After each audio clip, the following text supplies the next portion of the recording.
Hey everybody, this is Flavio Romeo, and on this episode of the Towncast, we had the opportunity of meeting with Sheri Roddy, who had just released her first book, and it's a memoir of everything that her and her family had to go through as they were dealing with tremendous medical issues with their son Christopher, and how the family and the community all pulled together, and they were all rooting for Red. All right, enjoy the episode, everybody.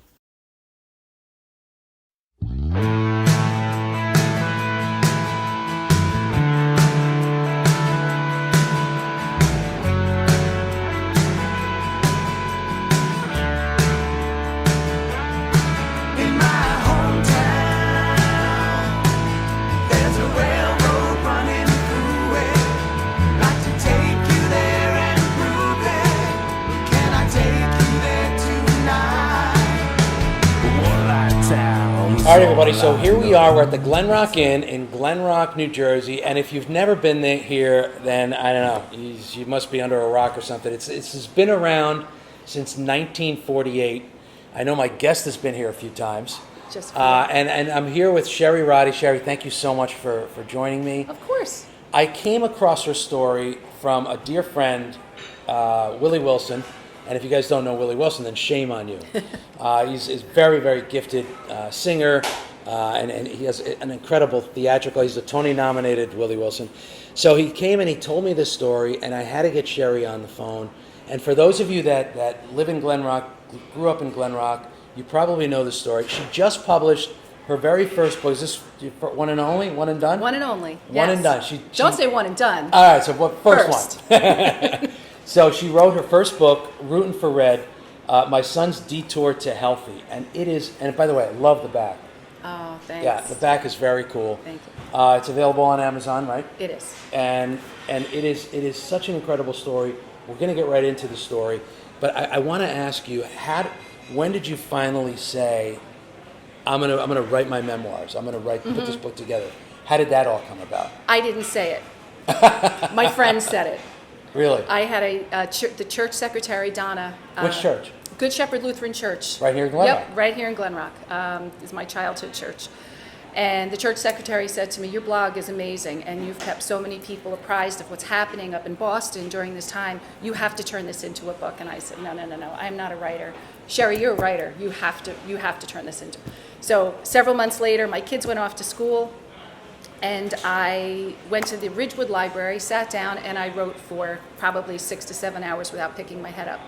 And I thought, maybe I do want to do this. And I just kept going, and that was 8 years ago. So it's not something that happens overnight. It's a process. Yeah, and I think that's important for people to know, because everybody has a story. That's what I love about doing this podcast, is that I don't have to write anything. We could just talk it. There you go. Yep. And what I love is that everybody has a story. So to be able to, I give a tremendous amount of credit to you and to anybody that puts pen to paper and writes their thoughts and their lives, down. And I'm not surprised that it took you 8 years. Yeah, it's heavy content. It's not yes, we have a happy ending. Right.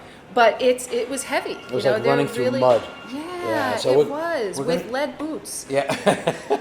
We're going to get into, so where did you grow up? I grew up in Rochelle Park. Okay. My husband and I married at the church in... Oh, really? Yep, in 94. Oh, wow. Lived in Hawthorne for a few years, and when the kids were little, we moved here to Glen Rock in 2003. How old were the kids at the time? 3 and 5. 3 and 5, okay. 5, yeah.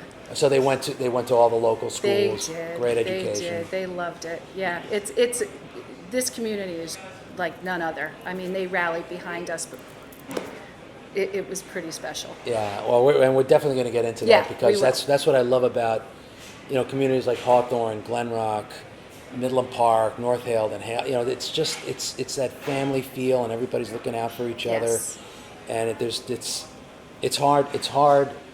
it's hard to imagine anything else. Yes. That's not like that. Yes. So you guys got married, and I know, and you go through, like, from the beginning. How did you meet your husband? Willie Wilson. Willie Wilson, of course. Tony-nominated Willie Wilson. Yes. I had a bad breakup, and my sister said, let's go see Willie's band. And I thought, all right, fine, I'll go. I'm staying an hour. And I met his bass player, and I stayed the whole night. And you stayed For how many years Let now? me tell you, 3 months later we were engaged, and a year later we were married. Wow. Just like that. And how many years now? 30 years. 30 years. 30. Yeah. Look at, so Wilson is like a yenta. Right? A And Yental.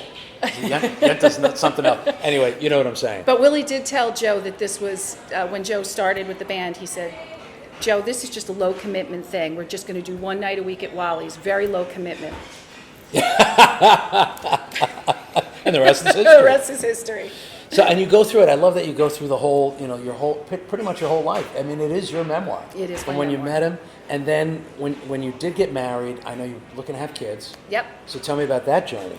I was ready right away, right out of the gate. And, You know when you're ready. Yeah. I've always loved kids. And it's something I really wanted. And everybody around me was having kids. And it just wasn't happening for us. And, we did some stuff, some drug stuff. And I thought, no, this is not working for me.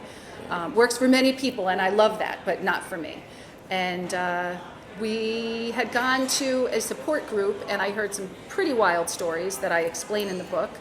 And I thought, no, I just, God was tapping me on the shoulder, just telling me, there's a different path for you, Sheri. You got to there's something else out there. Right. So it's almost like he says, let me do the work. Yes. Stop trying so hard. Yes, Yeah. and I'm thinking that, but I'm not saying it. Yeah.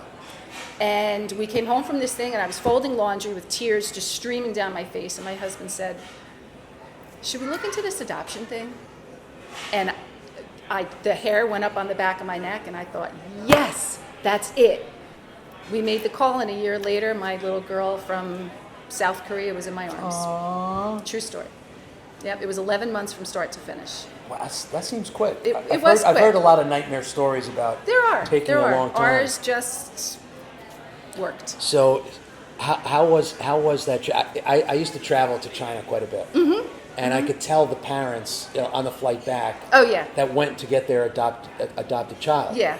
How was that whole journey there, and then coming back? How was that? It's a long flight. It's a 17-hour flight. Yeah. And we had all of our friends had their children escorted, and you meet your child for the first time at JFK. And wow. thought that was very cool. However, I was not going to work. I was going to be a stay-at-home mom. I knew that. And we both had the luxury of being able to go. So I was like, you know what? I really want to see her birth country. Let's do this. So we went, and we were so excited until our first meeting. And it was horrible. What happened? She hated me. I had blonde hair, big brown eyes, and she did not want me. Hated you? My daughter. The baby? Hated me. How old was the baby? She was 6 months, and she wanted her foster mother, who was the sweetest. I can well up right now just thinking of her, the love that she gave this child. Dark hair, brown eyes. Beautiful, beautiful soul. So we met her. She hated you. She hated me. So 6 months years old. What do they know? Come on, 6 months old. She's a smart little cookie, Aw. though. So we met her, and then the social worker said, we don't feel that you bonded with her. We need you to come back again. And I thought, oh my God, I made this trip, and now they're not going to give me this baby. 2 days later, we went, and it happened to be... But you stayed there? We did, Yeah, yes. yeah, okay. 2 days later, we met her again with the foster mother, and it happened to be clinic day. And that's when the babies get all their necessary vaccines and their well visits and stuff, so they're ready to travel on to their forever homes. Yeah. And the social worker was so busy, she kind of shoved us with the foster mother and her foster family. Her biological children were there, shoved us off into a playroom. And we were there like 3 hours. They forgot about us. It was just a beautiful bonding experience. And the next day, we met them again back at the agency, and they put us in a taxi as fast as you could snap your fingers, and off we were. There was a baby attached to me, and we were family. How was she on the flight back? Horrible. Awful. I've sat next to those She babies. screamed and cried, "Abuba, Abuba," and I'm like, what is this child saying? She wanted to be put on my back to be comforted. Oh, really? I did not know what she was saying, but the other Korean women on the flight knew. And they came holding their arms out. I didn't speak Korean, they didn't speak English. They held their arms out and wanted her. And where are they going? We're in the air, right? We're over the ocean. I handed them to her, and they took turns up and down the aisle with the baby on their backs because she was expressing what she wanted. I didn't understand it, but that's what she wanted. Yeah. Oh. So yeah, she finally calmed down. There was a beautiful woman seated in first class with her husband, and they were going home to Closter, New Jersey, and she finally calmed Juliana. Oh. And yeah, so I did not see her until the flight landed. They had her the whole time. The whole time. Yeah, and I just sat and cried, feeling very defeated. I'm the worst mother. What did we do? Oh, it was 2 days and I've already ruined it. Oh my gosh. But we worked it out. And I stayed home and I was loving life with her and watching her grow and learn new words and, you know, all the good stuff. And I just wasn't feeling good a couple months into it. And turned out I was pregnant. Really? Yes. So Juliana came home February 12th of 99, and I was pregnant. I found out I was pregnant by June. Wow, like 5 months later, 6 months later. Yep. It's like, congratulations, you're pregnant. It's like, no, I'm not. So she came home in February, and my son Chris was born in January of 2000. So within 11 months, I was a mother of two. My Irish Welcome twins. to motherhood. Yeah, welcome to motherhood. Yeah, we have two girls that are 11 months apart. Yeah. The best, right? The best. It's great. My kids are inseparable to this day. That's awesome. It is awesome. So here you are, you're pregnant with Christopher. Yes. And so you give birth. So tell me now, because this is like the next part of your journey. It is. That journey. All right, so again, you know, the reason why we try to raise money for the Towncast is so we can get better equipment. I'm not sure where we cut off, but I want to make sure that we get all of the, you know, the timeline of your son, because it's critical. So it is. I know we talked about things were kind of going okay. I mean, every 6 months or so you had to go for checkups. And we did. And until six years old. Until he was 6, yeah. So he had 2 surgeries, one at 6 weeks old, one at around 18 months old. And then regular kid stuff like, you know, tubes and adenoids and tonsils and all the stuff I can talk to other parents about on a playground, right? Yeah, the normal stuff. Yeah. Normal, not normal. And then when he was 6 is when we went to Cape Cod, and a friend of mine turned to me and said, you know, what a cute little Buddha belly he has, a little beer belly, you know, and I thought, oh, yeah. And then so he's 6 and he just kind of had a little pot belly. Pot belly. And we got back to the cottage and I was showering him in the outdoor shower and taking a second look thinking, this doesn't seem right. It just didn't add up. Yeah. So drove me crazy. We went to the doctor the following month and I said, hey, what's with this Buddha belly of his? He said, you know what, I'm thinking about that and we've done some testing, but I want to do this other test, and it's called an antegrade study. And basically it's taking these 2 little needles with cameras on the end, and we're going to go in through his back, into his kidneys, down through his ureters, and into his bladder. So instead of going up through the urethra, okay, we're going to go down. Okay. So that was in October of 2006, and we took him in for this test, and they said it'd be 45 minutes. 2 hours later, the radiologist came out looking haggard, and she said, we're really having trouble getting this camera through his ureters. And I, all right, so what does that mean? She said, it seems like he's totally blocked. We're gonna continue because we really want to see what we're dealing with. She said we're gonna. And those are the tubes from the kidneys to the bladder. Correct. Okay. Correct. So they got through the kidneys and now they're headed into the tubes and they can't get them through. So I said, all right, well, how much longer? She said, well, we're not even through the first one. We haven't even started on the second. So 4 hours later, they said he's completely blocked. The bladder was so distended from all the reflux, it kind of built up and built like scar tissue, that his bladder was 7 times bigger than the average which was bladder. Which was the belly. That was his belly. That was his Buddha belly. So they put nephrostomy tubes in, which are just tubes out of your back, so you bypass everything. So your body makes pee into your kidneys, and then they go out these tubes through your back. Yeah. That's what the kid woke up to, thinking he was going to have a 45-minute test, and we were going to go get a Halloween costume when we were done. Right. And now we need to put him in for emergency surgery the very next day. So that's what we did. We put him in for surgery the next day. It was a rough one. A lot more, everything just seemed bigger this time. The healing process was longer. He seemed to be in more pain. He was putting out a lot more blood than urine. It was just different. Fast forward just a little bit. We did go home after, I think it was 7 or 8 days. We went home to recuperate, and he just wasn't getting better. And he was lethargic. I finally got in touch with his doctor, and he said, you know what, why don't you go to the emergency room? I feel like maybe he needs some fluids. Maybe he's a little dehydrated. So I took him back to the local community hospital, and they did some testing. And at the time, Chris was really lethargic to the point where it was beginning, he was not waking up. Oh. I'm trying to wake him up, and he's not waking up. The doctor came in about an hour and a half into our visit at the ER with a clipboard and looking like a ghost, and said words to me that I still get chills. He said, Mrs. Roddy, your son is in complete renal failure, and there's nothing we can do for him here. Oh my God. I said, he's 6. That doesn't even make sense. You're going to let him die? How could you not fix right? So we got in touch with his urologist up in Connecticut, who was in surgery, talking on a speakerphone, saying, this kid's got to be catheterized. We feel that there's a clot in the base of his bladder. This was his thinking, causing everything to just stop. So they called Columbia Presbyterian Trauma Unit, and they came and picked us up from... In New York? Mm-hmm. And they came and picked us up from Valley and took us into New York, and they worked on him for about 4 hours. And they finally got it. Luckily, his kidneys took a hard hit, but he was okay. He didn't need dialysis. A lot of monitoring after that. I think we were in the hospital for 10 days, I think, after that, just to make sure he was okay. At 6 years old. At 6 Poor years kid. old. Does he remember any of this? Vaguely, Yeah, I don't, it's funny. We talked recently, and yes, he remembers, but I don't think he realized the severity of it. Right. Because he was 6. SpongeBob's on.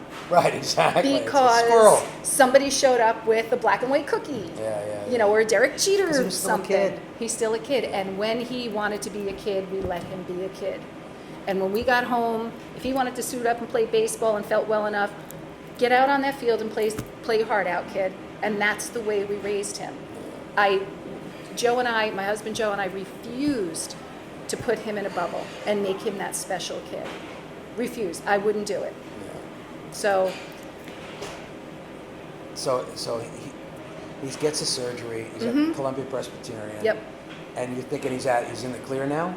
We're thinking he's in the clear, but at this point, things ramp up where they say you need to see a nephrologist, because up until this point, we've only seen urologists because it's a plumbing problem, right? Right. Well, now the kidneys took a hard hit, so now we need a nephrologist, a kidney specialist. And that's a kidney specialist. Right. So we went through a couple of nephrologists, one in Hackensack. We kind of bopped around a little bit, and ultimately I realized that he needed a urologist and a kidney specialist under the same roof. And up until June 8th of 2010, his urologist out of Connecticut was calling the shots. He was overseeing all of Chris's care. Nah, you might want to try this nephrologist, and nah, you might want to try that. On June 8th of 2010, a girlfriend of mine came to my front door and said, Sheri, I need to tell you something. And I'll say, that in the book, he's a fictitious name, but I'll say it, Dr. Burbage, who was the best urologist in the area, who became like family member to us. She said, I learned last night, she's a nurse at Valley Hospital, I learned last night that Dr. Burbage was killed in a car accident. Oh, gotta be kidding me. No. So now first of all, he was like a family member, so we're devastated. Yeah. And now what do we do? Yeah. Where do we go? He's holding everything. So I called my family, called my sisters, called my husband. This was like losing a family member. And I had been trying my dad all day, and I couldn't get my dad. About 3:30 in the afternoon, the kids had come home, and I decided we were not going to tell Chris this information until dinner time, right? I needed Joe to be with me because he had become really close to this doctor. And for God's sakes, he saved his life in 2006, right? So around 3:30, the kids are doing their homework, and I thought, gosh, I don't know why my dad's not picking up. He's newly retired, he should be home. So about 3:30, kids are doing their homework, and his wife called, screaming into the phone, "Sheri, he's gone. He's gone." She came home from work, and my father had died in the same day. So you found out this doctor that saved your son's life died. Same day. And your dad died. June 8th, 2010. Worst day of my life. Well, one of the worst days of my life. Yeah. So now we really didn't know what to do. We really had no idea what we were going to do with Chris's health. We had so much sorting out to do. So it was months of research. I bounced back and forth. Do we go to the Mayo Clinic? Do we go to UCLA? I'm just up at all hours of the night just researching anything having to do with urology or nephrology. This kid needed help. It was clear he needed help. Yeah. So we ended up going January of 2011 was his first appointment with Boston Children's Hospital, and it was literally the best thing we ever did in our life. Life-changing. Life-changing. This facility works, I feel like a well-oiled machine. Everybody communicates. Everybody works with everybody. It's not, oh, that's their department. That's their department. I saw that in the book. Like, Oh my gosh. Everybody's just there, and they're all in it, and they're all vested in it. Yes. So that was 2011, and immediately was determined that Chris would benefit by doing self-catheterization. Tell that to your tweens. Self-catheter? I don't even want other people to do it, let alone doing it myself. Exactly. And how old is he now? 11. Oh. He's 11. So you're asking an 11-year-old to put a catheter. Right. Yeah. So he did that every 3 hours, and then he had a bag at night, and because he was putting out so much urine, in addition to this reflux that he also had something called nephrogenic diabetes insipidus. And it's not a diabetes like a sugar thing, it's more of like your brain is not telling or maybe I'm saying it backwards, your brain is telling your kidney you're always thirsty. So he's drinking, but yet he does not have the proper equipment to handle all this stuff. So it was a disaster. So he'd have the bag at night, but Joe and I would have to tag team overnight to empty the catheter bag so it wouldn't. There was just simply too much. It would, overflow or back up into him. So it was really tumultuous years, to say the least. It was crazy from 2011 until 2013, and that's when they came to us and said, he's ready for a transplant. It's time to start looking. Really? So you went through all that for 2 years? We did. Mm-hmm. And that was all here in Glen Rock? Yes. Were your friends, was the people Holy in the community, mackerel. did they know what was going on? Everybody knew what was happening. We would do like the local kidney runs and walks and things like that. And we formed a team called Team Rootin' for Red. Chris is a redhead. And we formed that in 2006. Bright redhead. Yes. We'll put a picture up of him. He's a bright redhead. He is. This was not lying. That's not lying. There he is. Yeah, There he is. Team Rootin' for Red, they were just the backbone to our existence. I mean, when I tell you I don't even know where to start, because there were rides, there were meals, there were prayers, prayer chains like you would not believe. Our church community, Good Shepherd Lutheran Church, was just incredible. And our pastor there, Pastor Roger Spencer, who has since passed,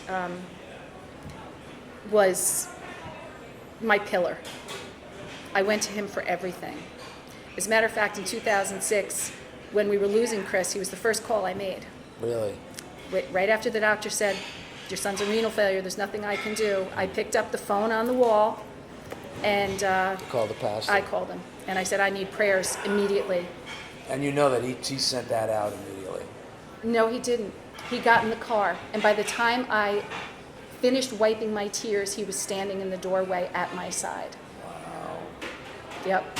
When we got to Boston, the day before transplant, guess who showed up to pray with us in Boston, Massachusetts? Who does that? Now you're going to make me cry. Who does that? Wow. Talk about above and beyond your call of duty, right? Yeah. I mean, this guy was just amazing.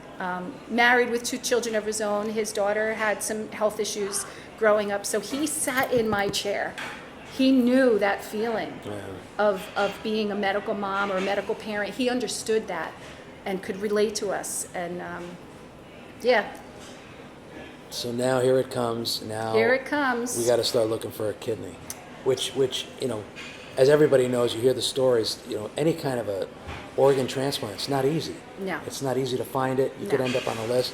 We had a guy on the podcast who, as a young woman that knows this young woman in Texas who has been on the lung transplant list for years. First, she couldn't get on the list, and now she's just been on the list for so long.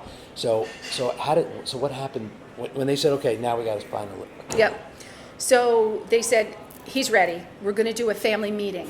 And anybody in your family that's interested in hearing about the transplant or interested in donating, we encourage them to come. So we spoke to my family, and it was myself and my husband and Juliana and Chris, and then my sister, Cindy, and her daughter Morgan. And the 6 of us went up to Boston, and we sat in on this meeting that I thought was going to be a couple of pamphlets and an hour long. It was literally a full day with a team of people coming in to explain what's going to happen from everything. Did they have to take blood and see if everything?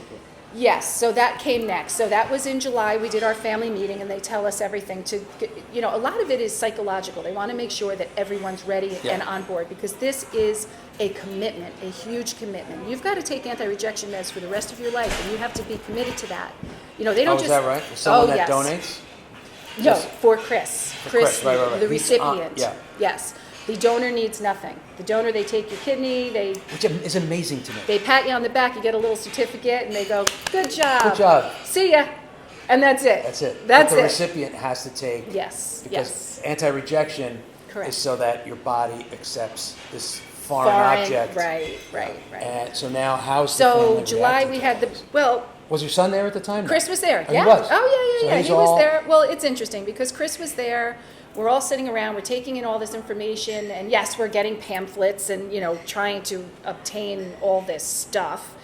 And towards the end of our meeting, the renal transplant coordinator, Courtney, came up and said, "Chris, I want to take a walk with you. I'm just going to take you down to dialysis just to kind of show you what it's like." And the two of them walked through the door, and I just saw Chris from behind. And it was at that moment I looked at him and said, he needs help. He looked so sick to me. He was so drawn and so skinny and so tired. And I think I was so close to it and watched it happen over these years You didn't quite get it. that until he was away from me with somebody else, I didn't realize how sick he was until that very moment. It was like somebody just, popped me right between the eyes that day. So I knew we're ready, right? So they were going to send us all the necessary equipment, so to speak, all these vials that we needed to go to LabCorp with to do the testing to see who's going to be a match for him. So we were mentioning to people that we were going to do this. Joe and myself were going to do this. And my sister Cindy said, well, I want to be in on that. And I was like, no, it's okay. You could be plan B. There is no plan B, Sheri. I'm doing this. Okay, if you really want to get tested, okay, great. So the 3 of us are going to get tested. Well, then I go to church, and I'm speaking to a couple of people there, and the parish worker at the time, Janet, well, how do I get tested? And I said, no, that could be plan B. No plan B. I want to get tested. Okay. Then Joe receives a phone call from somebody he was co-coaching with, Chris's baseball team, Neil. And Neil said, Joe, let's meet at the Glen Rock Inn for a beer after work one day. Here we are. Perfect. So they sat and they had a beer, and he said, I want to get tested. Aww. And Joe was like, no, you could be planned. Nope. So in August of 2013, we all showed up at LabCorp in Ridgewood, and we all got tested, everybody. So about 2.5 weeks later, I was sitting across the street at Starbucks with a friend of mine, John, and my phone rang. And it was Courtney, the renal transplant coordinator, and she said, Sheri, I hope you're sitting down. I said, yeah. She said, this doesn't happen. Your son has 5 matches. What? All 5 of us were a match for Chris. See, that's God. I mean, Oh, yes. I had goosebumps. Yes. Willies. No, we call them the Willies. The Willies. We had the Willies. So even though, because I always thought it was like family, you got to have. So did I. So did I.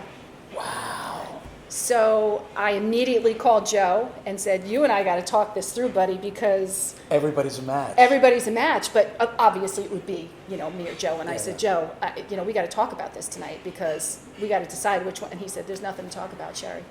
I'll see you tonight. I said, no. You could do this and I could do that, but I really want to donate. He said, Sheri, I'm donating. There's nothing to talk about. I'll see you tonight. And that was it. There wasn't a question. I believe, so Joe started working out and eating healthy like 2 or 3 years before this transplant even occurred. We had a hunch that this was coming. Yeah. We knew it was coming. And that guy wanted to be in optimum health. He didn't even know if he was a match, had no idea. But I feel like there was something telling him this was going to be his. Yeah, get ready, buddy. Wow. So he did. And so that was in August. Oh, we found out in September. And then that school year was basically non-existent. I mean, he was just, one with the couch. That was it, So he got the transplant. He got the transplant January 30th of 2014. 2014. Yeah, the day after his 14th birthday. I was going to say, because he was born in Yeah, January. can you imagine that birthday gift? Nice, Joe. What do I get him? Right. How do I beat that? Yeah. You want a liver or something? Yeah. Wow. So, yep. So that was 2014, and the year was hard. How was the rehabilitation? How was it after? Oh my gosh. So the day after the transplant, Chris looked like somebody just watered a wilting flower. I mean, he had Color. like spark in his eyes and ready to go and Did he walk in feel the great? hallways. He did. Wait, the day after? The day after. That's just amazing. Did he have the surgery in Boston? Yeah, Boston Children's Hospital. Yeah.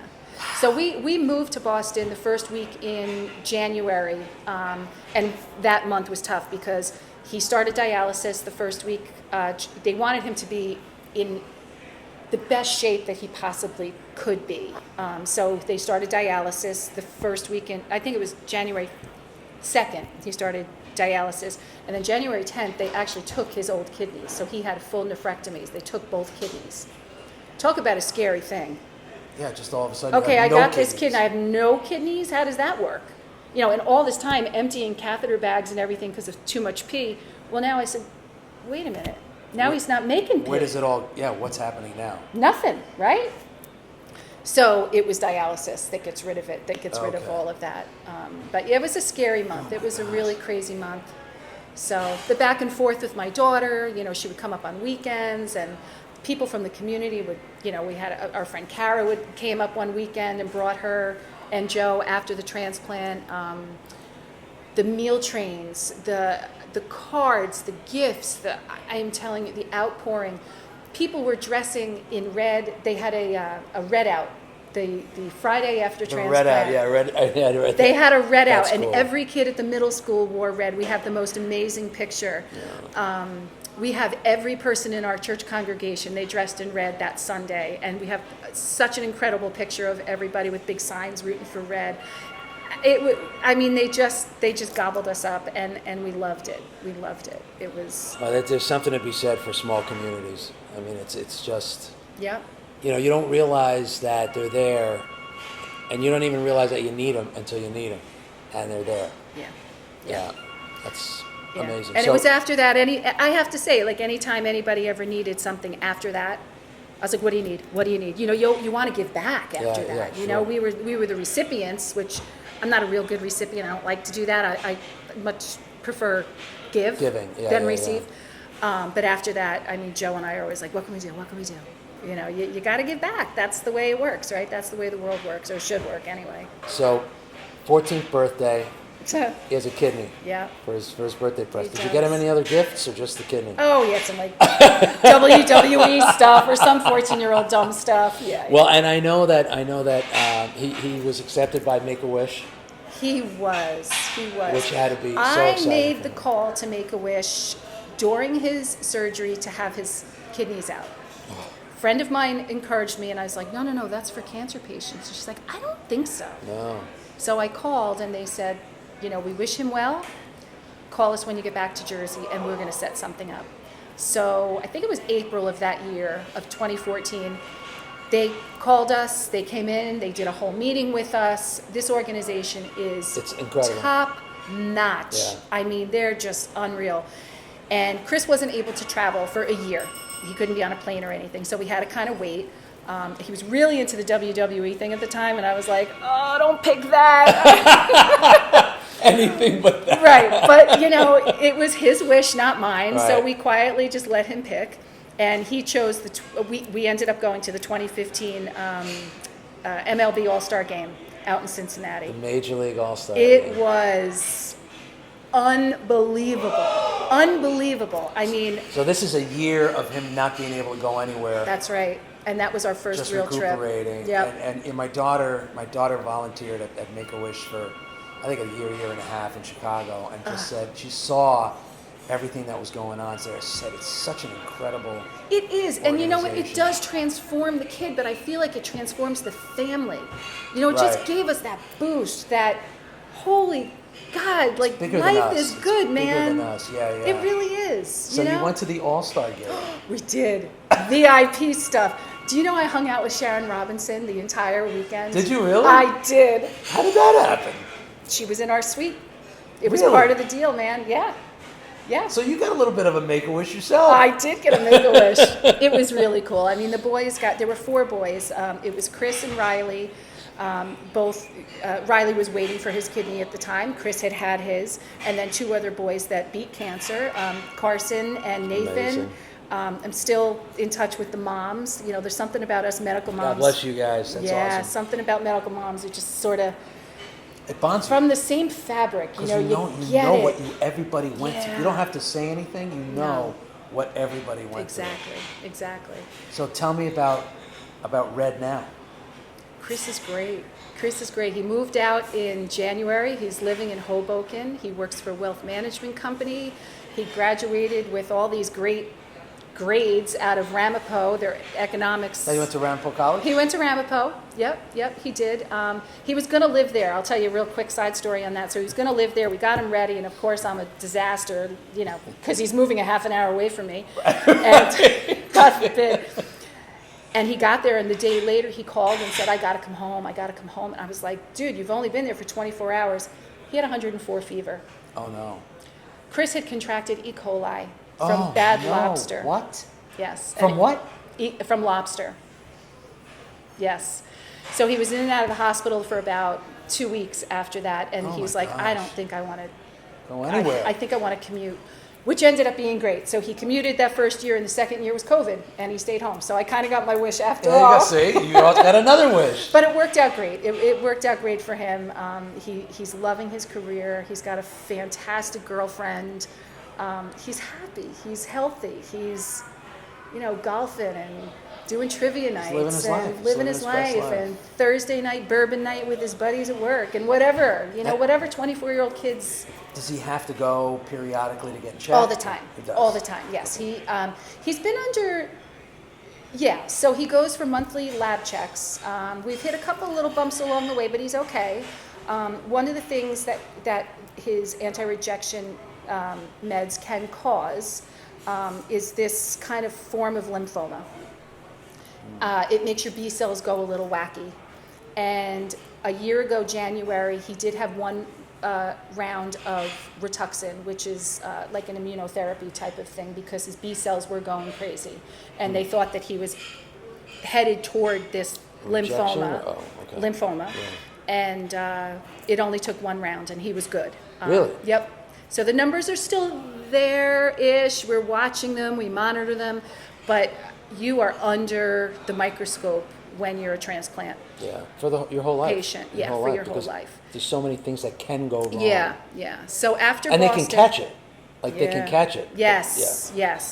So Boston, he was with Boston until he was 21. And he probably could have gone on a little bit longer, but it was sort of this natural thing. He's like, Ma, I don't want to keep going there. The kids' paintings on the wall. Ma, I don't want to do that. So he moved over to Columbia Presbyterian, and that's where his transplant team is now. And they've been amazing. They've been absolutely fantastic. So. Well, listen, the book is Rootin' for Red. We're going to have a book signing right here at the Glen Rock Inn on July 11. from 7 to 9 p.m. So make sure you put that on your calendar. We're going to send flyers out so everybody knows. Pass it on to everybody. And if if there's any way that your son can make it, that would be awesome to have him here and have pictures taken. Chris doesn't need an excuse to come to the Glen Rock Inn. Let's put it that way. Well, neither does your husband. That's right. That's right. So hopefully you get to see the donor and the recipient along with the mom who lived through this incredible story. I highly recommend you get this. It's a book about faith and hope and love and commitment and never giving up, because if I had a doctor, I get emotional. If I had a doctor tell me that my child was in full renal failure, Yeah, that my heart would drop. it did. It did. I can't even imagine. Yeah. So I give you and your Well, husband thank you. tremendous credit for doing everything you did. Chris is a tough kid, and he never gave up. How do I give up? Yeah, right. You don't. And especially right? when they're little, they don't even No, they don't you even just- they don't even know the fight is. No, exactly. And to the community and to the Lutheran Church in Glen Rock, thank you for everything that you've done for this family and for what you do for everybody. It's communities like this that rally behind people, and I love that, and I'm glad that you shared your story to us and also in the book. So I recommend go to Amazon, Rootin' for Red, but more importantly, come on July 11th between 7 and 9 and have the book signed. Ask any questions. If you know someone that's going through it that needs a word of encouragement. Please. I'm an open book. Yeah, literally. I am an open book. Come down, meet the family. If the family's here, but definitely you'll meet Sheri. So thank you so much for coming and sharing. Thank you. And for putting everything Thank and you. for just having the wherewithal to log everything. Yeah. Because that obviously it's hard to recall so many little things that go day to day. And the fact that you were able to put it together was tremendous. Well, thank you. So Thank you. my heart goes out to Chris and to your family and to the community, and it's just a great story. I appreciate that. Yeah, thank you you. so much. All right. Thanks. All right. Make sure you come down July 11, 7 to 9, Glen Rock Inn in Glen Rock, New Jersey, right on Rock Road. All right. Be well, everybody.